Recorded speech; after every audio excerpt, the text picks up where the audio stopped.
Tá. Começando a gravar em 3, 2, 1. Os irmãos estão me ouvindo bem? Estou meio rouco hoje. Tanto que normalmente quando acaba o curso eu gosto de ler um pouco, mas hoje eu vou direto para a cama. Vocês estão me ouvindo bem? Alto e claro? Alto e claro? Sim ou não? Câmbio. Testando o câmbio. Os irmãos estão aí? Se você está entre nós, me dê um sinal. Alto e claro. Amém. Vamos orar em nome de Jesus. Pai das luzes, todo-poderoso, Criador dos céus e da terra, em nome de Jesus Cristo, te damos honra, glória, louvor e adoração, para dizer que o teu nome é grande e poderoso.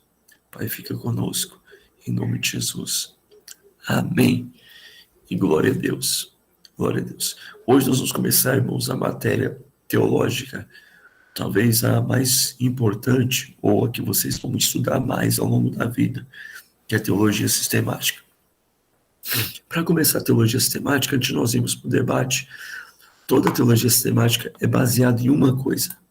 Olha aqui, o credo apostólico. Credo in Deus Pátria onipotente, credo in Cátria Terre, in concedendo Cristo, Filho único, domínio nostro. Amém. Vamos lá para o português, deixa de palhaçada.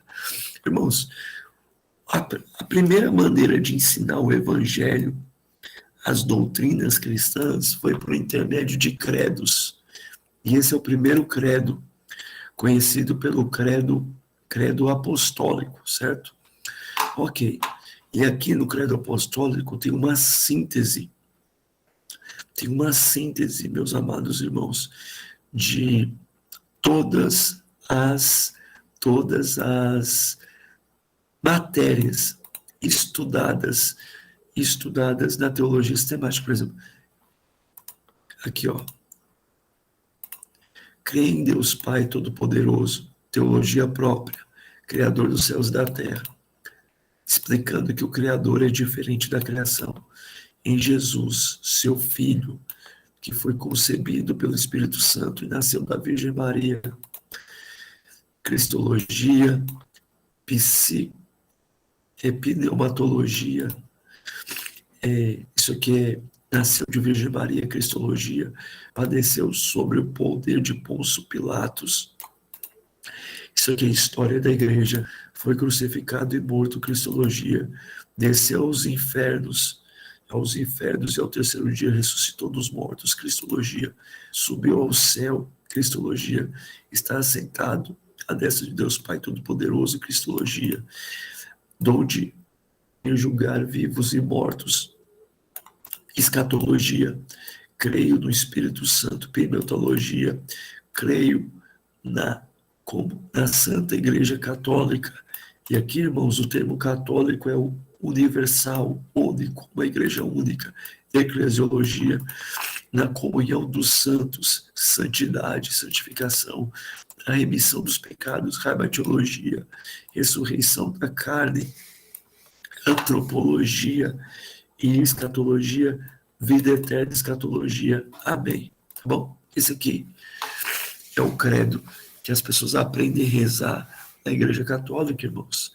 E não é só porque os católicos fazem. Opa, perdão, eu vacilando aqui, meu Deus do céu. Estou falando o credo aqui e vocês não estão vendo nada, né? Aqui, ó. Agora sim. Pronto. Aqui, ó, o credo. Aqui sistematiza toda a teologia, toda a teologia sistemática. As aulas com a teoria, irmãos, as aulas com o conteúdo propriamente dito estão lá na classe. Os irmãos vão acessar e estudar. Aqui nós vamos debater alguns pontos para incentivar os irmãos a estudarem, porque todo teólogo precisa ser autônomo, tá bom? Uma sugestão que eu dou é para que os irmãos adquiram, irmãos, uma teologia sistemática. Então, tem algumas teologias sistemáticas boas. Teologia sistemática. A mais famosazinha é a de N. Gruner, que está na Vibe, tá bom? Aqui a capa, imagem, tá bom, irmãos? Teologia de Eider Grune, muito famosa, beleza? E por estar famosa, ela é mais cara, tá vendo aqui, irmãos? Ó, R$ 90, R$ 110, R$ 96. Tem outra, irmãos, que é muito boa também, é de Berkoff, e essa era a mais famosa antes de Eider Grune, certo? E aí tá mais em conta, porque não moda. Tem outra muito boa também, irmãos, que é a teologia sistemática de Stephen Stanley Horton. Okay? Teologia sistemática de Stanley Horton.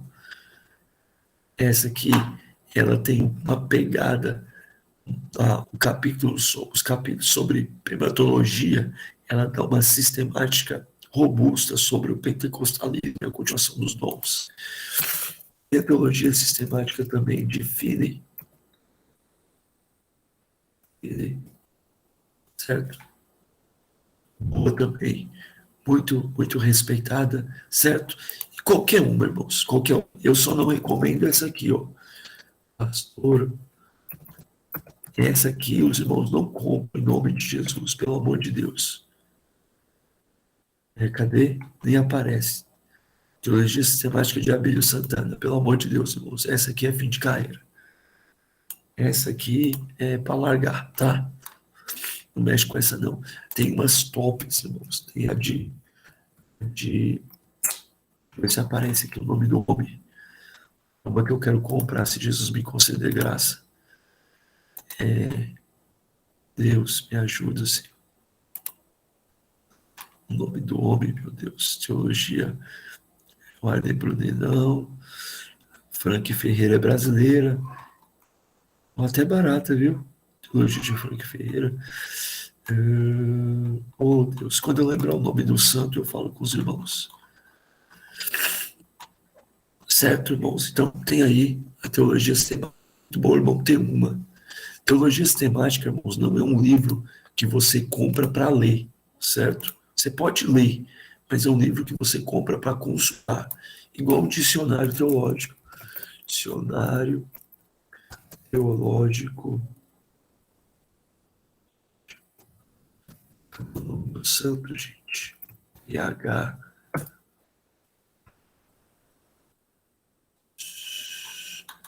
Esse, o arquivo é muito bom. O arquivo é muito bom, mas tem outro. Jesus, o nome do santo, Senhor. Quando eu lembrar, eu falo para os irmãos. Fugiu. É um que um dia Deus vai me dar a graça de tê-lo. Não é Finner, não é Moody. Aqui, Champlin. Champlin é muito bom. Champlin é muito bom. Champlin é muito bom. E aí, irmãos, nenhuma teologia sistemática ou dicionário bíblico é a Bíblia, tá? Todos têm erros. Todos têm alguma defasagem. É tanto que qualquer teologia sistemática decente apresenta mais de um ponto de vista. E no final, o apresentador dá a opinião dele, certo? Mas é muito bom, irmão, ter uma teologia sistemática. Então, por volta de R$ 80, consegue comprar uma e faz muito bem, tá, irmãos? Muito bem. Os irmãos terem uma para poder ler e estudar. Amém. Glória a Deus. Glória a Deus. Certinho? Deixa eu mostrar outra coisa aqui. Deixa eu pôr uma tela aqui. Como vai funcionar os debates, irmãos? Hoje, deixa eu compartilhar minha tela de novo. Hoje nós teremos 2 debates, certo? E aí, meus irmãos, uma coisa que a igreja brasileira não aprendeu é ser protestante. O que isso quer dizer, irmãos? Quer dizer que a gente pode discordar de ideias sem ofender pessoas. Discordar de ideias. Meu professor de teologia dizia assim: as ideias se chocam, pessoas não. Infantilidade. Infantilidade é entender que a opinião contrária do próximo é contra sua pessoa, certo? Existem pessoas, irmãos, que são infantis, crianças, certo? E quando eu digo crianças, tem gente de 80 anos que é criança, menino, moleque, que é o seguinte: a pessoa tem uma opinião diferente da minha, ela é contra mim. Não, irmãos, as ideias se chocam, as pessoas não, certo? Então aqui nós somos protestantes, irmãos, então a gente tem o direito de protestar pacificamente, certo? De tal maneira que, se eu colocar qualquer tema teológico aqui, é possível que nós tenhamos 8 pessoas conectadas e tenhamos 8 opiniões diferentes. 8 opiniões diferentes. E por que isso ocorre? Porque somos protestantes. Se fôssemos católicos, a voz do Papa seria a lei. A lei. Nós não podemos discordar em pontos principais. O que são pontos principais, irmãos? Se eu duvidar de qualquer uma dessas coisas que está nesse credo aqui, eu sou um herege, certo? Ok? Eu não posso discordar dos pontos principais. Agora, dos pontos secundários, irmãos, a Bíblia está aí para a gente poder conversar muito sobre ela. Amém? Como que vai funcionar o debate? Vai ser o seguinte: os irmãos já assistiram o debate presidencial? Deixa eu pegar aqui. Vai ser tipo formato presidencial, certo? Olá, debate presidencial. Vamos lá.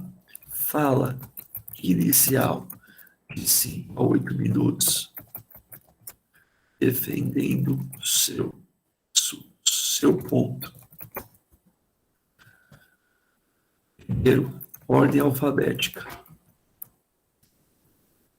Então aqui, J, Judá primeiro, depois Enos. Ok? Depois, Judá faz uma pergunta para Enos. Enos responde. Enos, Judá dá a réplica. Se precisar, Enos faz a tréplica.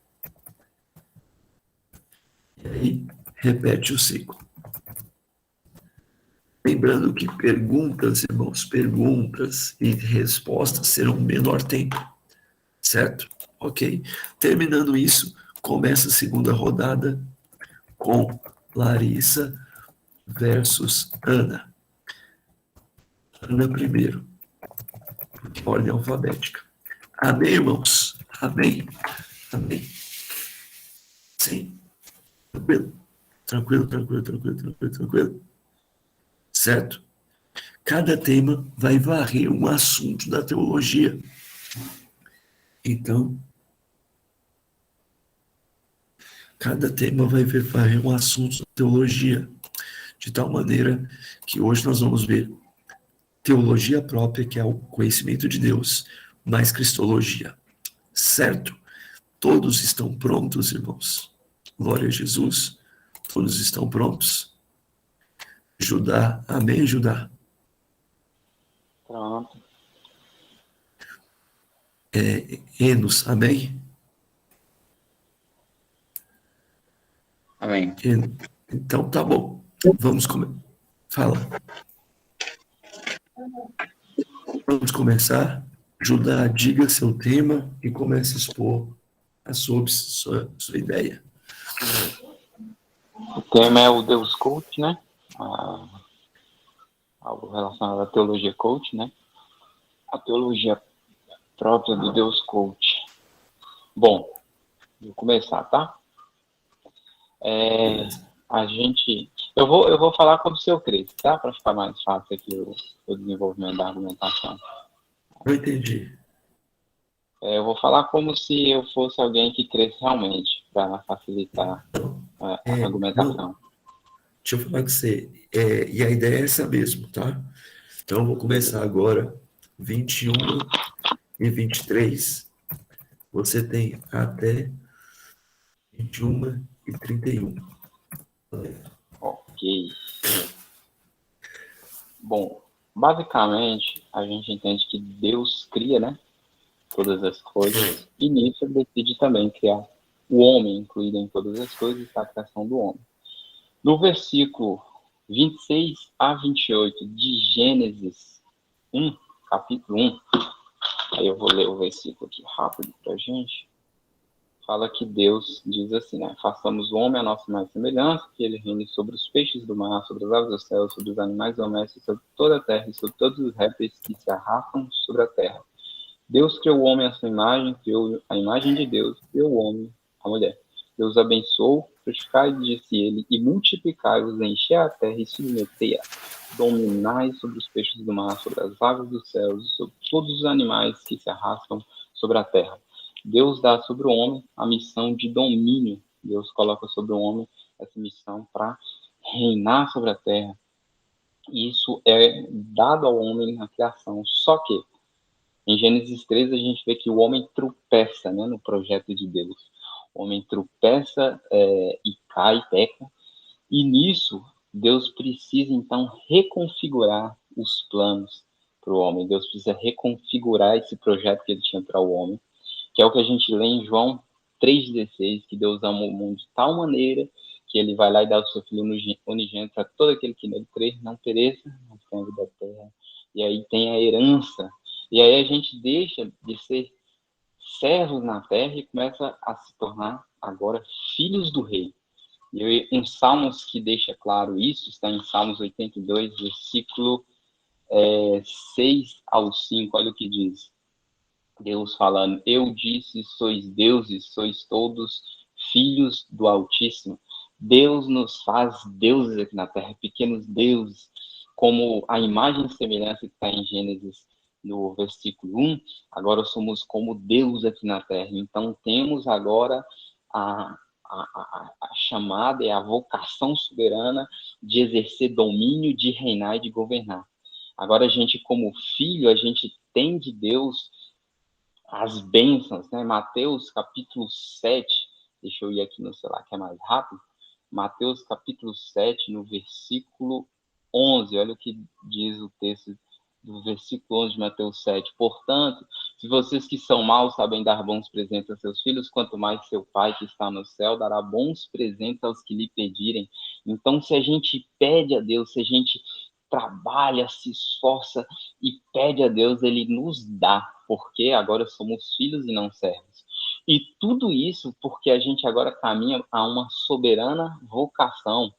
Que soberana vocação é essa? Filipenses, no capítulo 3, Filipenses capítulo 3, versículo 11 ao 16, diz assim, para de alguma forma alcançar, não, versículo 13 ao 16, capítulo 3, dos 13 a 16. Não, irmãos, não alcancei mais.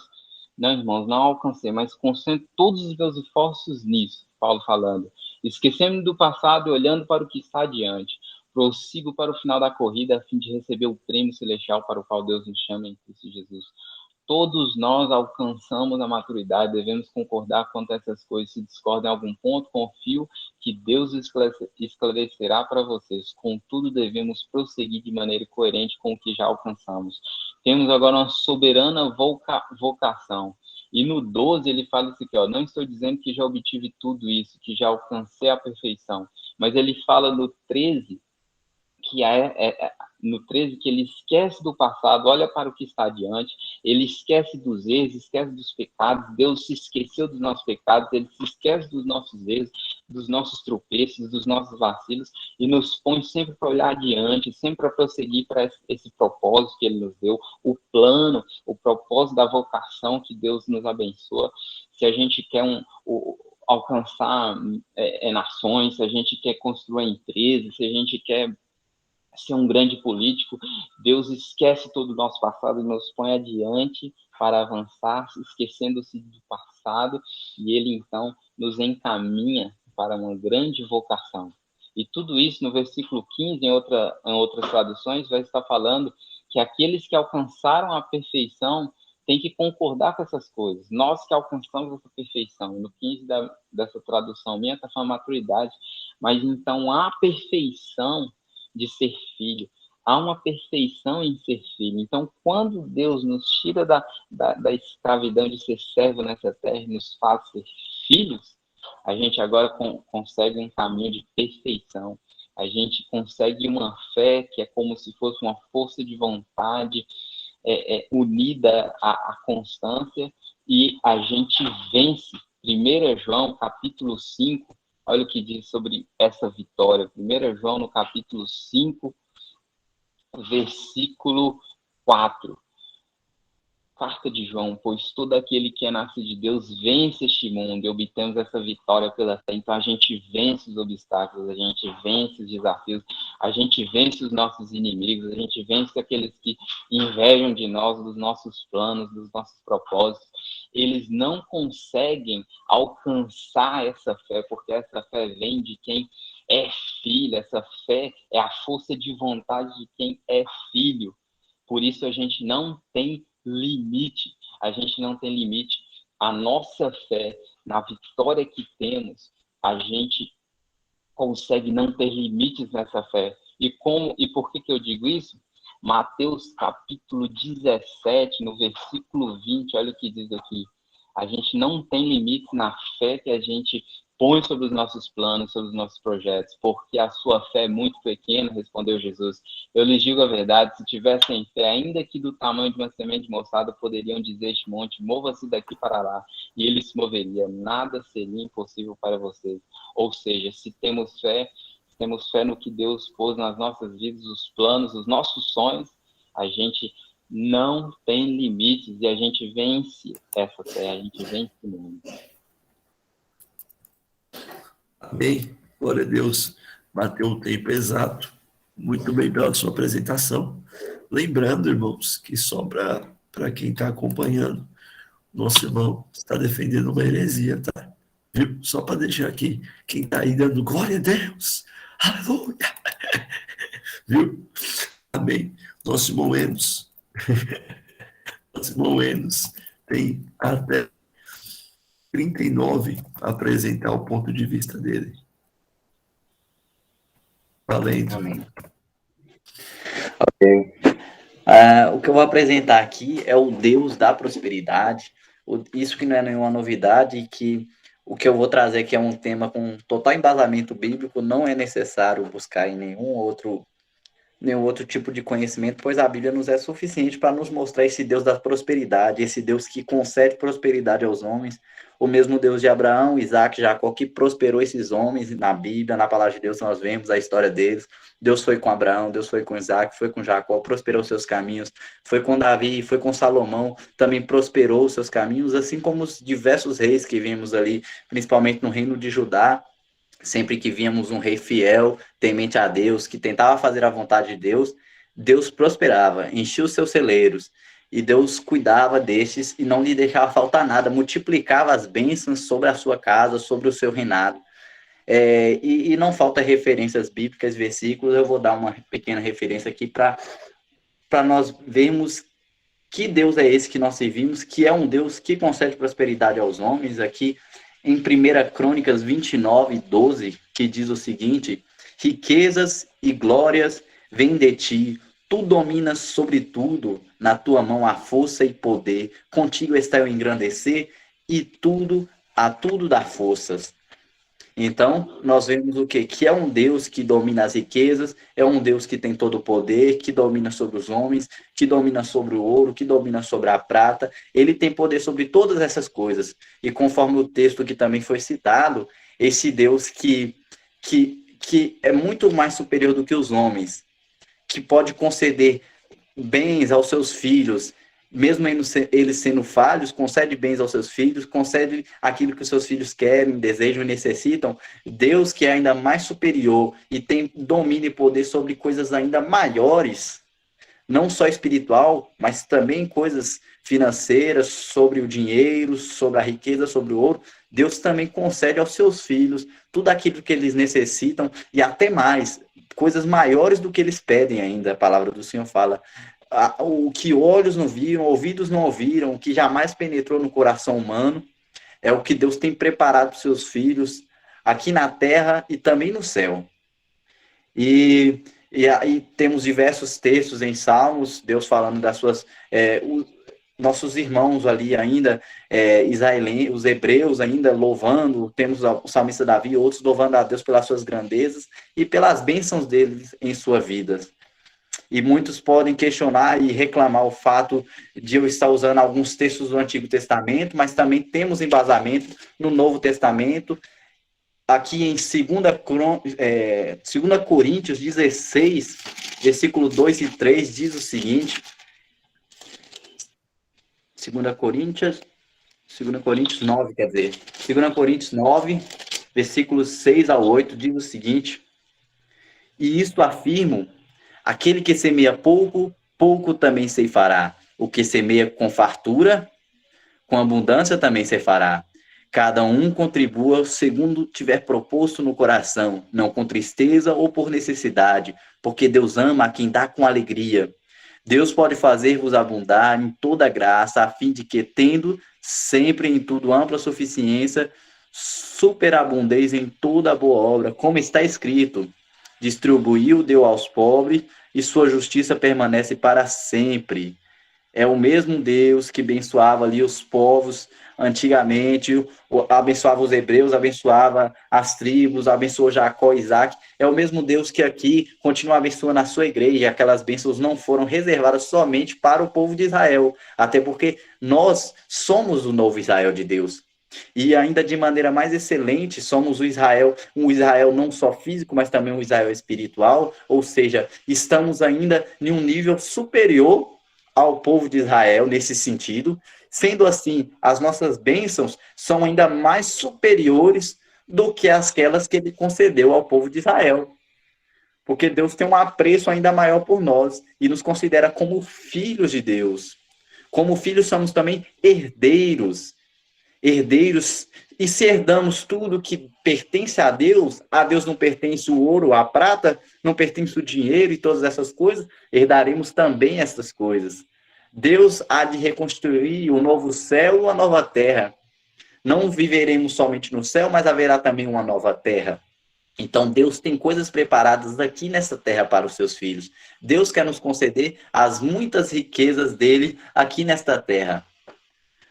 Temos mais um texto aqui do Novo Testamento para os irmãos que gostam de reclamar o fato de estarmos sempre usando os textos do Antigo Testamento, porque ali Deus, de fato, refere-se a muitas bênçãos ao seu povo, que também se aplicam a nós e de maneira ainda mais superior, mas vamos ler alguns textos também do Novo Testamento para fortalecer a nossa base bíblica.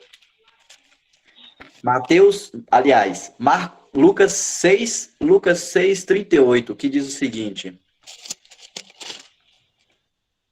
Lucas 6, 38.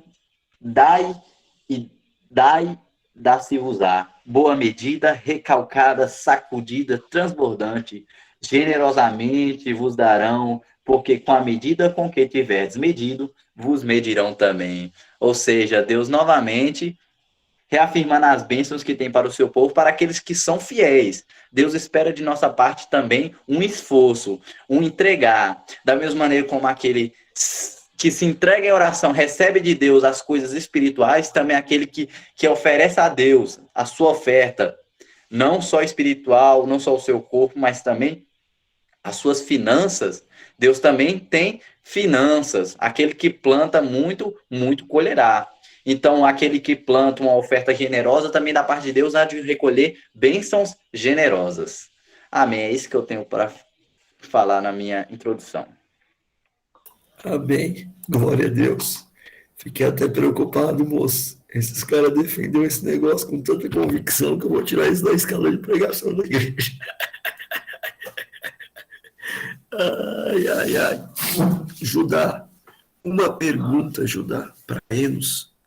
Uma pergunta para Enos, para provar que a sua visão de Deus é superior à dele.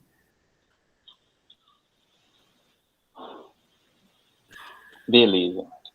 Enos, eu vi você falando sobre as bênçãos, né, dadas pelo que se faz, né, pelo que se oferece a Deus, e através do que se oferece a Deus, você recebe muito.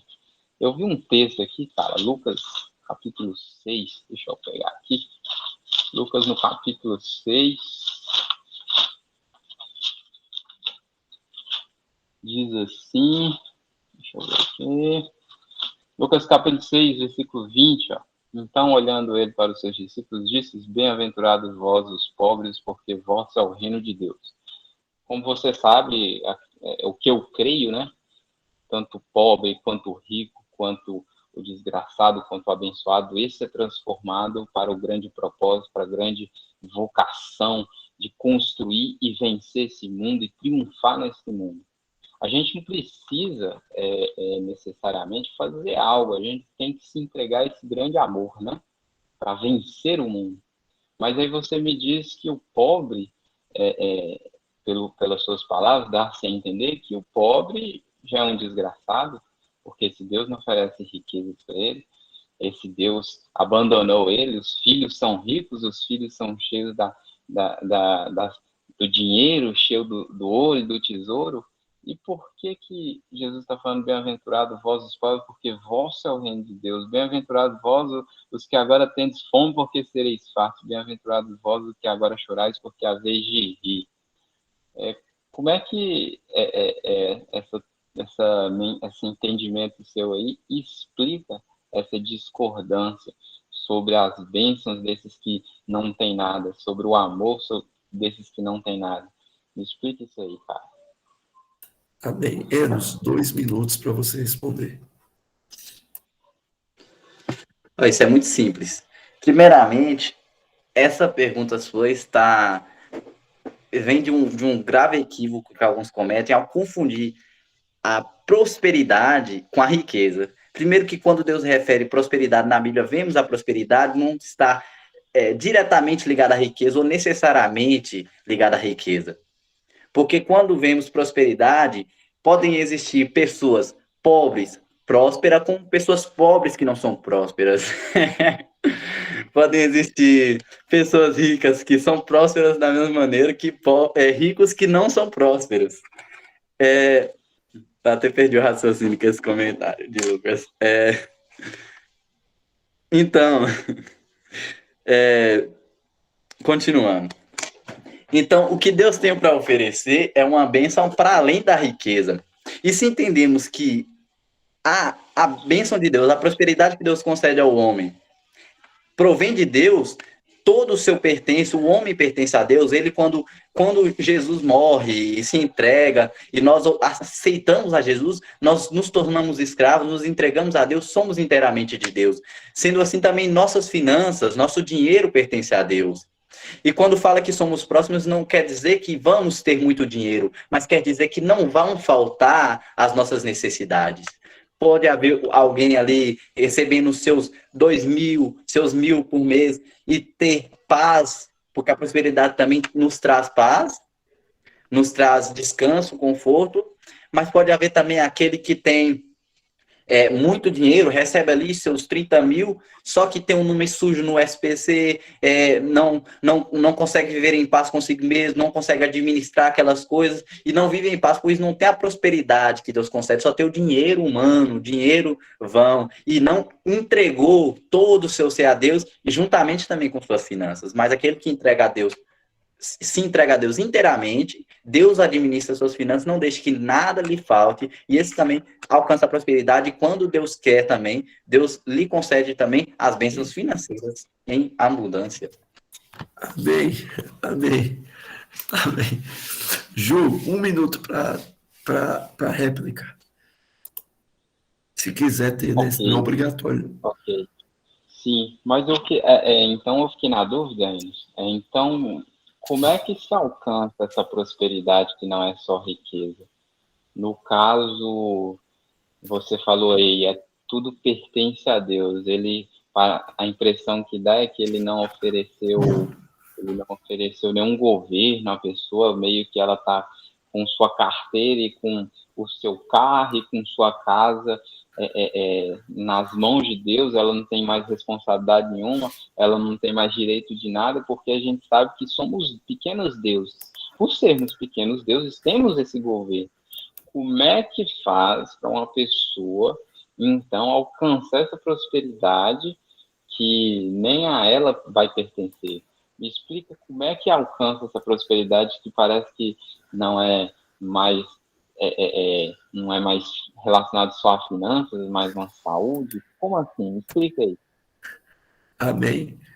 Uns 30 segundos para fechar e aí você já volta perguntando.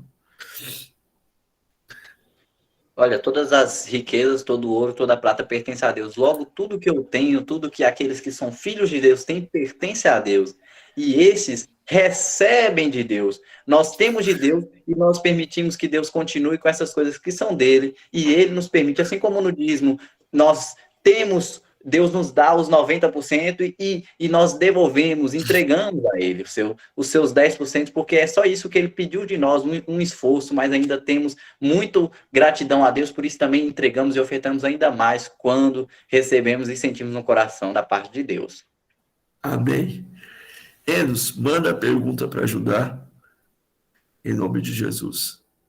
Ok, é uma coisa que eu acho complicada e perigosa nessa teologia coaching, desse Deus coaching, é o fato do irmão citar o texto que fala a respeito do homem ser como Deus e se igualar a Deus como pequenos deuses, como se houvessem semideuses. Isso é algo perigoso. Eu gostaria de entender como que numa Bíblia, na palavra de Deus, onde vemos um Deus supremo, poderoso, eterno, que é dono de tudo, governa todas as coisas, a qual nós somos entregues a eles como escravos, assim como o apóstolo Paulo fala, que agora somos escravos de Deus, somos escravos de Cristo. Como é que eu posso associar isso a me ser pequeno Deus, ou ser um Deus, ou ser dono das minhas próprias decisões?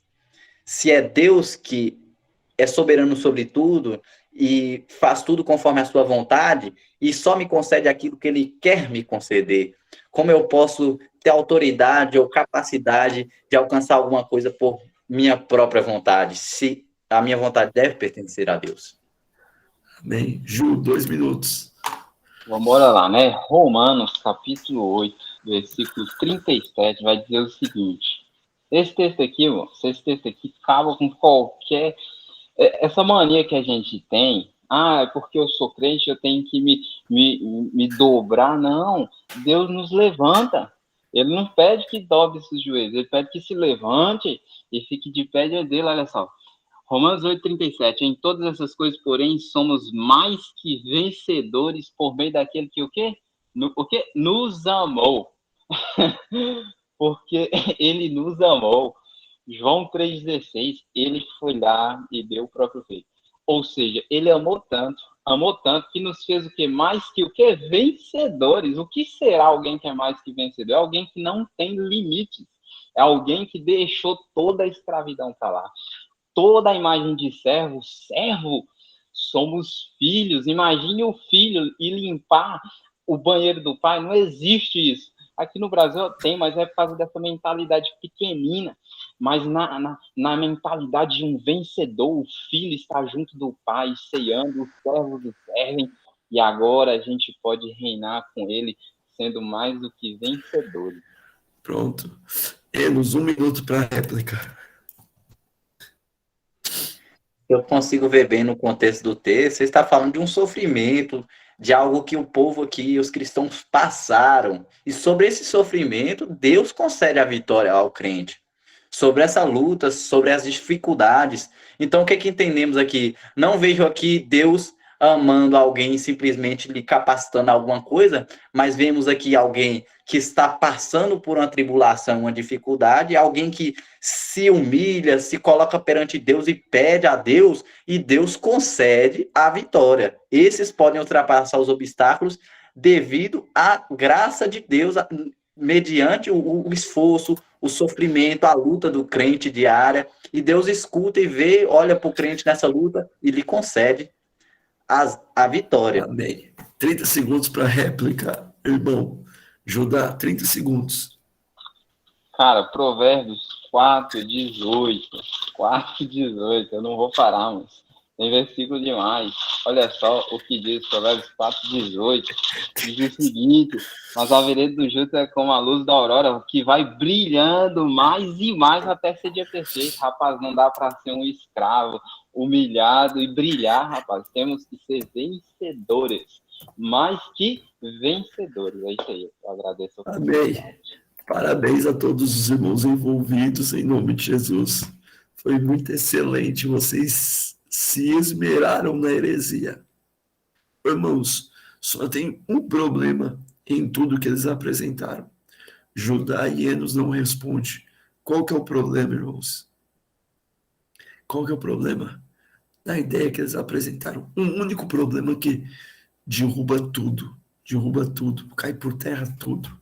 Qual que é o único problema? Vamos lá, que tem a segunda rodada ainda.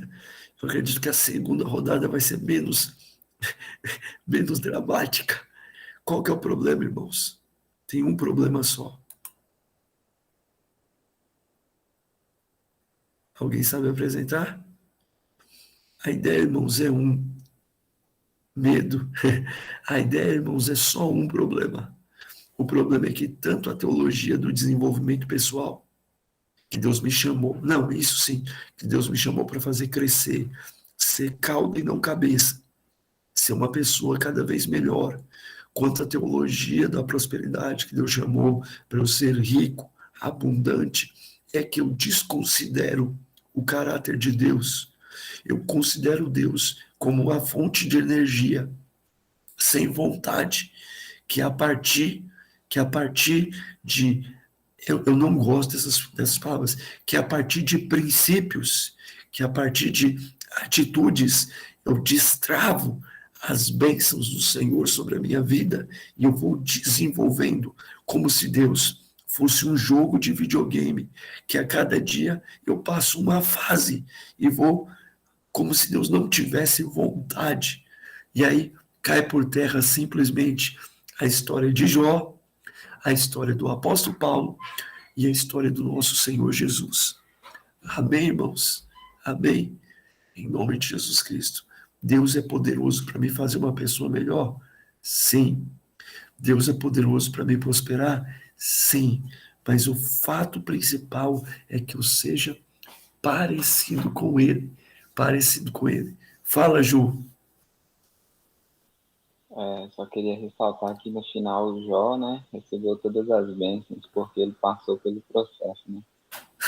Ju, Ju, deixa eu perguntar uma coisa para Oi, você. É que fala. a gente não tá, a gente tá sendo gravado, cara. Tá sendo gravado.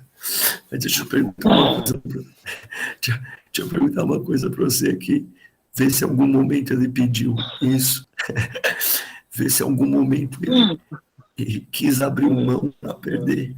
Então, fica lá. Amém. Vamos para a segunda. Vamos para a segunda rodada agora. Ana, Ana, você tem até 10 horas para apresentar sua visão. Agora é Cristologia. Valendo. Tá me escutando?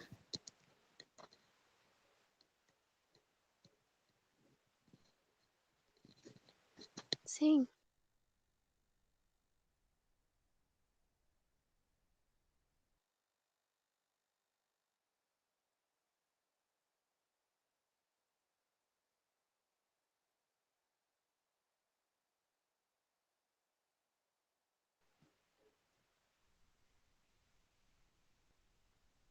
Voltou agora que deu uma travada.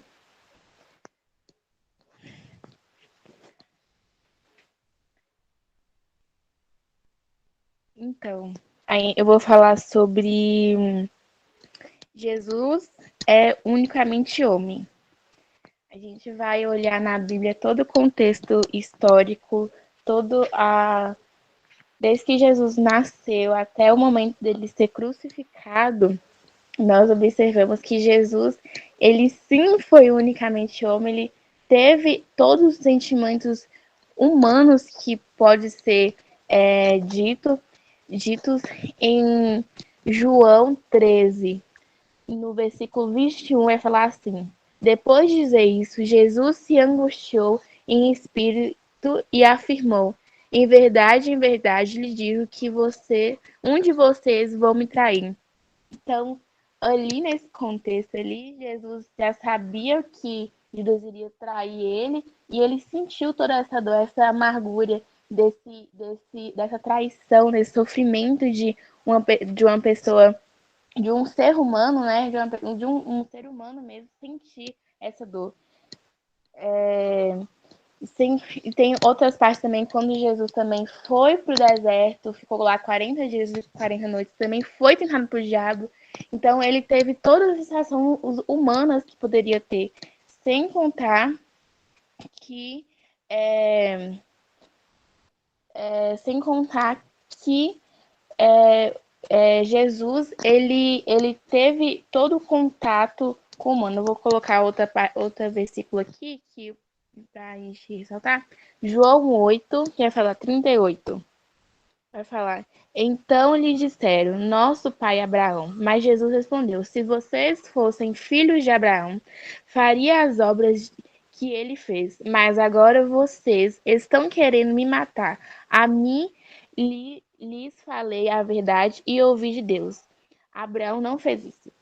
Então Jesus ali ele se coloca como filho, como filho de Abraão, como homem, não como um ser superior. Ele se coloca como homem e veio. E a gente pode notar também quando Jesus foi crucificado, ele sangrou, ele sentiu dor, ele sofreu aquilo ali. Então, ele teve todos os sentimentos, todas as dores de humano. E tem também, aí, em Filipenses 2, Filipenses 2, versículo 5, vai falar: em uma canção onde os próprios discípulos de Jesus cantavam, em se diz que Jesus é Deus, mas também ele é homem. Então a gente vê essa contradição. Então não tem como a gente ver em todas as partes que Jesus estava na Terra, né, o momento que Jesus estava na Terra, a gente ter a certeza que Jesus teve essa sensação humana. É isso. Amém. Glória a Deus. Falou nossa querida irmã, a testemunha de Jeová, Ana Luísa. Agora vamos ouvir Larissa defendendo Deus, Jesus, puramente Deus. Larissa, você tem até 10:04. Oi, gente. Eu vou estar defendendo a ideia de que Jesus é unicamente Deus. Ok, eu vou começar com a referência bíblica de João 1, versículo 1. No princípio era o Verbo, e o Verbo estava com Deus, e o Verbo era Deus. Ele estava no princípio com Deus. Todas as coisas foram feitas por ele, sem ele nada do que foi feito se fez. O Verbo aqui mencionado é Cristo, então a gente pode ver que aqui mesmo a Bíblia já fala que ele é o próprio Deus. Em João 5, 16, 23, Jesus declarou-se filho de Deus. Meu pai trabalha até agora, e eu também. No versículo seguinte, o apóstolo declara ser igual a Deus. Por isso, pois, os judeus ainda mais procuravam matá-lo, porque não só quebrantava o sábado, mas também dizia que Deus era seu próprio pai, fazendo-se igual a Deus. Ou seja, Jesus, ele era igual a Deus, ele era Deus, e em todo momento em que ele esteve na Terra, ele continuou sendo Deus e tendo os atributos de Deus, porque ele era eterno, era onisciente, onipresente não, Jesus era eterno, onisciente e onipotente. Dessa forma, fica claro que a declaração Filho de Deus é uma afirmação da sua divindade, que fala em João 10, 36. Todas as coisas foram feitas por ele, e sem ele nada do que foi feito se fez. João 1, 3. Porque a qual dos anjos disse jamais, tu és meu filho, hoje te gerei? E outra vez, eu lhe serei por pai, e ele me será por filho. Disse-lhe Jesus, em verdade vos digo que antes que Abraão existisse, eu sou. João 8,58. E tudo quanto pedis em meu nome, eu farei, para que o Pai seja glorificado no Filho. Jesus Cristo é o mesmo ontem, hoje e eternamente. Então, um homem não tem esse atributo. Um homem acaba morrendo um dia, e Jesus não. Ele é eterno. E tu, Senhor, no princípio fundaste da terra, e os céus são obras de tuas mãos. Eles perecerão, mas tu permanecerás, e todos eles, como roupa, envelhecerão, e como mantos enrolarás e serão mudados. Mas tu és o mesmo, e os teus anos não acabarão. Hebreus 1, do versículo 10 ao 12. Jesus é onisciente. Mas Jesus, conhecendo seus pensamentos, disse, por que pensais mal em vossos corações? Mateus 9, 4. Jesus sondou os corações daqueles mestres, e somente quem é onisciente consegue fazer isso. Até porque eu não consigo saber o que as outras pessoas ao meu redor estão pensando. E isso é mais um exemplo de que Jesus não era homem. Ele foi completamente Deus. Jesus não conhecia a mulher samaritana, mas sabia que ela teve 5 maridos. Fato é que você já teve 5, e o homem com quem agora vive não é seu marido. O que você acabou de dizer é verdade. João 4,18. O Senhor Jesus viu Natanael debaixo da figueira, mesmo não conhecendo pessoalmente. Ao ver Natanael se aproximando, disse Jesus, aí está um verdadeiro israelita, em quem não há falsidade. Perguntou Natanael, de onde me conhece? Jesus respondeu, eu o vi quando você ainda estava debaixo da figueira, antes de Filipe o chamar. Oh. Então a gente pode ver que Jesus sempre existiu, como citei no início também, que falava que Jesus era o Verbo, e que o Verbo estava com Deus e que o Verbo era Deus. Jesus é onipotente. Ele é Senhor dos senhores. Estes combaterão contra o Cordeiro, e o Cordeiro os vencerá, porque é o Senhor dos senhores e o Rei dos reis. Vencerão os que estão com ele, chamados e eleitos fiéis. Apocalipse 17, 14. Ele é o cabeça da igreja, e sujeitou todas as coisas aos seus pés, e sobre todas as coisas o constituiu como cabeça da igreja. Efésios 1, 22. Jesus sustenta todas as coisas, o qual sendo o resplendor da sua glória, e a expressa imagem da sua pessoa, e sustentando todas as coisas pela palavra do seu poder, havendo feito por si mesmo a purificação dos nossos pecados, assentou-se à destra da majestade nas alturas. Acredito que um homem, ele não tem o poder, não pode ser senhor dos senhores, mas Jesus foi. Do começo ao fim, as escrituras afirmam explicitamente que Jesus é Deus. Uma das passagens mais conhecidas é a profecia do profeta Isaías, sobre o nascimento miraculoso de Jesus, informando que seu nome seria Emanuel. E para quem não sabe, o significado de Emanuel é Deus conosco, que fala em Isaías 7,14. Davi também foi outro que escreveu sobre a plena divindade de Cristo, Salmo 110. Que lemos sobre o reino e o sacerdote do Messias. Inclusive, traz um diálogo entre Deus, triuno, que fala assim, disse o Senhor ao meu Senhor, assenta-te à minha direita, até que ponha os teus inimigos por escabelo dos teus pés. Salmo 110, versículo 1. E esse mesmo evangelho de João traz 7 grandes declarações de Jesus, onde ele emprega a expressão de que Jesus é Deus. 1. Eu sou o pão da vida. João 6, 35, versículo 48 e 51. Aqui Jesus afirma que ele é o alimento espiritual que sustenta seu povo. Eu sou a luz do mundo, João 8,12, que ele declara que quem o segue jamais estará em trevas. E 3. Eu sou a porta. Ao dizer isso, Jesus assegura que ele é a porta que dá acesso a Deus. E quem entrar por ele encontrará passagem e será salvo. Eu sou o bom pastor, João 10, 11, 14, que Jesus declarou que dá sua vida por suas ovelhas e as protege, porém, ele é a vida. E, assim, ao terceiro dia ele ressuscitou, porque, como ele é Deus, ele tinha poder sobre a morte. Então, por mais que ele tivesse morrido, entre aspas, ele não poderia continuar assim, porque ele não era somente homem. Ele não era homem. Eu sou a ressurreição e a vida. João 11, 25. Jesus afirmou ser a própria vida que vence a morte.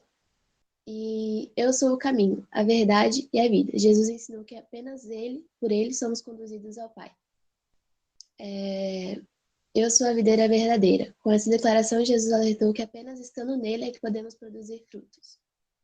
Então, um homem, ele não tem todos esses atributos como Jesus tinha, entendeu? Jesus era totalmente homem e por isso ele tinha todos esses atributos de um Deus. É isso. Amém e glória a Deus, né? A irmã acelerou no versículo, moço. Tá igual a história do irmão, do padre que disse: conversar com crente é ruim, porque ele vai falando os números pra gente.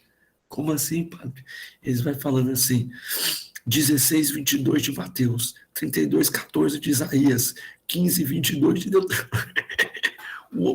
Os crentes vai falando os números, não dá para acompanhar, não. Muito bem. Ana, uma pergunta para Larissa, defendendo seu ponto de vista, por favor.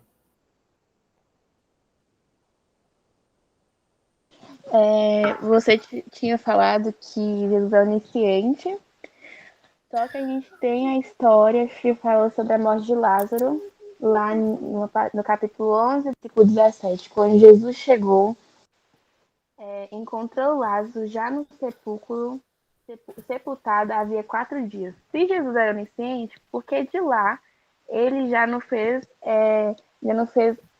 o ser onisciente, ele poderia muito bem ter feito a cura. Aí todo mundo vai falar, mas porque ele queria mostrar a morte e aquelas coisas.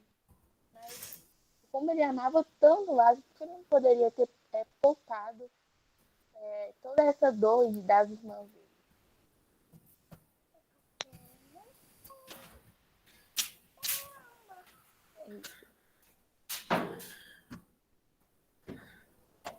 Pronto, Ana. Ficou um pouquinho baixo no final. Ah, sim, é porque minha mãe tava me ligando aqui. Aí, repete só o final da pergunta que ficou bem baixo. Se Jesus é onipotente, ele é bom na vida e tudo mais, como eu tinha falado, por que ele não poupou o sofrimento de Marta e Maria, em vez de fazer todo esse sofrimento, as mulheres ficarem com esse sentimento, e em vez de ir logo curar Jesus de onde ele estivesse? Muito bom. Larissa, 2 minutos para responder, porque Jesus precisou ver Lázaro morto para poder ressuscitar ele. E não poupou o sofrimento. Vai lá. Se ele é Deus. Porque Jesus, sendo Deus, ele queria mostrar o seu poder para que essas pessoas vissem o quão poderoso ele é, entendeu? E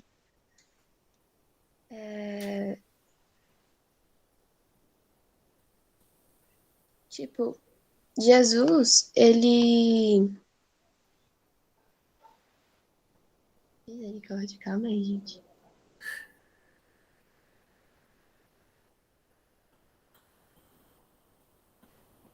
Bom, por mais que Marta e Maria tivessem sofrido, esse sofrimento não seria eterno, exatamente porque ele tem o poder de dar a vida.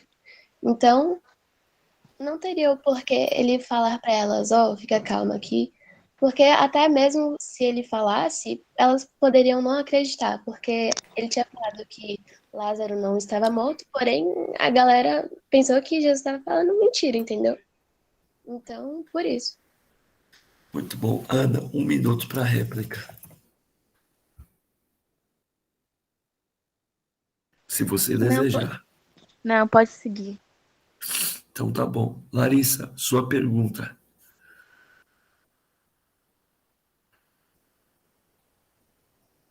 Larissa, Oi, sua pergunta. ok. Você falou no início que Jesus, ele sofreu como um homem, que ele teve sentimentos e tal. Mas no início, em Gênesis 1, fala que Deus criou o ser humano à sua imagem e semelhança. Ou seja, Deus não tem sentimentos? Será que Jesus ter sofrido assim não era exatamente um atributo de Deus, assim, uma característica dele? Então, Ana, 2 minutos para responder. A questão do sentimento não seria o sentimento de Jesus. É claro que Deus tem sentimento sim, porque ele amou nós e tal. Mas a questão do sentimento de Jesus, é o sentimento de sofrimento, de dor, de sentir todo, como posso falar, de toda essa angústia que Jesus teve, toda a trajetória dele ter ficado aqui na Terra. Então, é claro que Deus tem um sentimento, mas não um sentimento de um Deus supremo, mas sim de um homem comum e vivendo em sociedade quando eles estão sentados com os discípulos lá. E Jesus fala para Pedro que ele vai negar ele 3 vezes. Tenho certeza que Jesus havia avisado, sentiu aquela angústia, sentiu aquela aflição e descobrir que ele fez aquilo, fez o que ele tinha dito, que ele iria negar, e ainda Pedro negou, ainda se escondeu, em vez de assumir o erro. Essa sensação de traição ele sentiu muito mais explícito. Isso. Larissa, 1 minuto para réplica.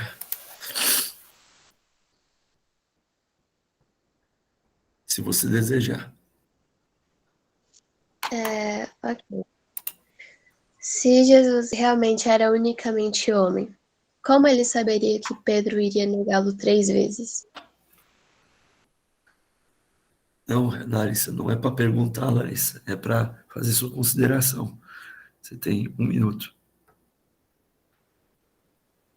Não entendi. Não, ela respondeu a sua pergunta. E aí, em cima da resposta dela, você pode fazer uma consideração de 1 minuto. Assim, então não. Ah, então tá bom. Réplica, Ana. Você deseja réplica? Tréplica, Ana. 30 segundos para tréplica.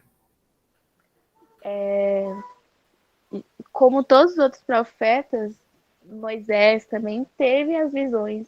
No mesmo quando ele falou, quando Moisés ouviu a voz de Jesus, de Deus, né?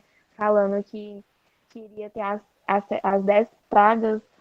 Teve várias outras ocasiões onde Jacó viu a escala de hoje, veio os sonhos. Então, Jesus tinha várias formas de saber como ia acontecer o futuro. Deus ainda falava com as pessoas, só que as pessoas tinham que querer que falasse com elas. Então, Jesus, ele era uma pessoa, um homem à parte. Ele tinha vontade de saber e a vontade de estar mais perto de Deus. E então ele tinha essa sensibilidade maior com o Espírito Santo e também do Espírito Santo, né? E também com ele, com o pai dele. Amém. Glória a Deus. Parabéns para as irmãs por defenderem muito bem seu ponto de vista. Irmãos, esse tema de Jesus homem, Jesus Deus, só durou 300 anos da história da igreja para chegar num consenso, viu? Só 300 anos, ok? Vamos lá, para nós encerrarmos. Irmão Judá, irmão Enos, irmã Marionete, irmão Marcos, irmã Aline, me fala um texto bíblico que mostra que Jesus é totalmente Deus e totalmente homem.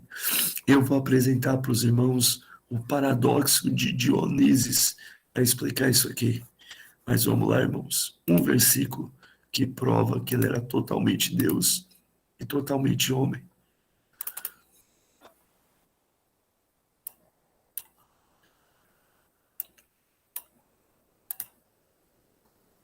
Um versículo, vamos ver.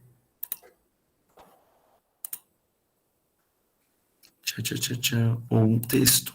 Vamos lá, irmãos.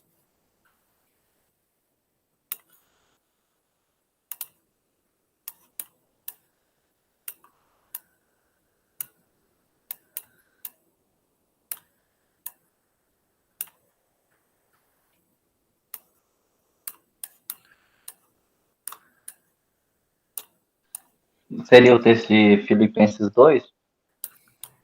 Vamos lá. Cântico de Filipenses Aqui, 2? ó.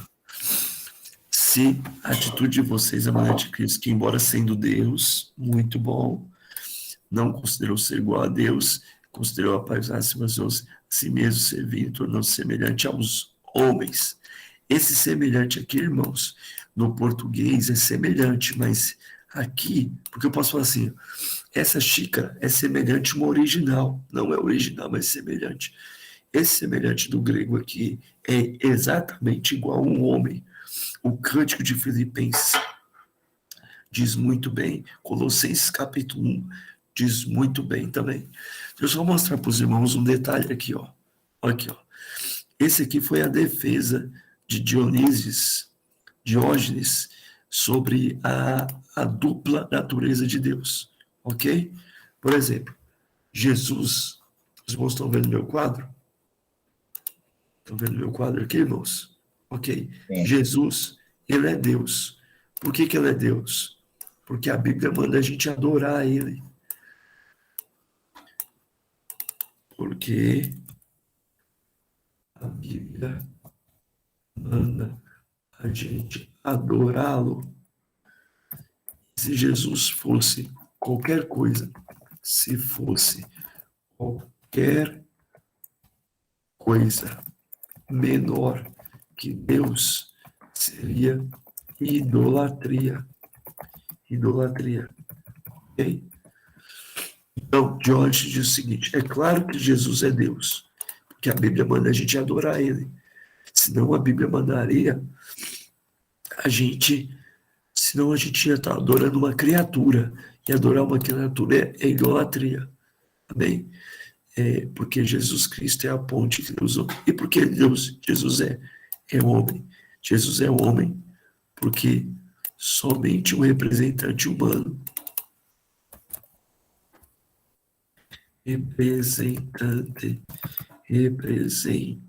representante humano poderia morrer em lugar da humanidade. Então Deus está falando assim, Jesus tinha que ser homem. Jesus tinha que ser homem, porque somente um homem poderia morrer no lugar da humanidade. Ok? Então ele era Deus e ele era homem. Existem duas imagens que representam isso aqui, irmãos. A primeira imagem é essa aqui, ó. Aqui é a divindade de Deus, certo? E aqui é a humanidade de Deus. Então, Jesus, a humanidade de Deus, foi coberta da sua divindade. Até aqui tranquilo? Sim ou não? Tranquilo? Amém? Sim. Beleza? Ok. Mas também, ao mesmo tempo, ele é Deus coberto de homem. E isso aqui chama um termo que os irmãos vão encontrar na teologia de união,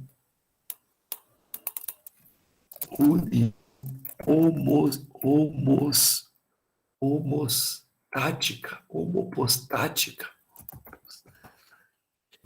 ou algo parecido. Então, irmãos, se os irmãos conseguirem desenhar isso aqui ao mesmo tempo, se os irmãos conseguirem desenhar isso aqui ao mesmo tempo, os irmãos têm uma união homopostática de Deus. É Deus cobrindo a humanidade cobrindo Deus em Jesus. Não tem forma no nosso mundo para desenhar que Deus é totalmente homem e Deus está totalmente dentro do homem e o homem está totalmente dentro de Deus, tudo em Jesus. Isso aqui, irmãos, precisa de uma coisa. A gente tem simplesmente algumas ideias filosóficas e bíblicas, mas isso aqui tem que ser fé. É a cruz, mas aqui é um sinal demais, tá? Mas a cruz resume tudo isso aqui. Amém, meus irmãos? Amém? Glória a Deus e aleluia. Espero que os irmãos tenham gostado. Semana que vem nós temos a rodada de Pedro contra o nosso irmão Marcos. Marcos, você vai estar defendendo o que semana que vem mesmo? Tem aqui no grupo. O que você vai estar defendendo na próxima semana, Marcos? Em nome de Jesus. Deixa eu olhar aqui. Ah, sim, você vai estar defendendo a Trindade. E Pedro, a não Trindade. E Késia versus Dani, defendendo o cessacionismo e o continuismo. Amém, meus amados irmãos? Essa aula vai estar disponível amanhã. Façam as atividades, coloquem a sua vida teológica em dia. E que Deus em Cristo abençoe cada um dos santos. Vamos orar agora em nome de Jesus. Parabéns a todos, viu? Em nome do Senhor. Pai, muito obrigado, Deus, pela aula de hoje. Muito obrigado pelos teus filhos, meu Deus amado Senhor, que estudaram a tua palavra. Muito obrigado, meu Deus, pelas defesas. Meu Deus, que nenhuma raiz de heresia venha tomar conta do nosso coração, mas que sejamos bíblicos e santos para a tua glória. Em nome de Jesus. Amém. E glória a Deus. Glória a Jesus.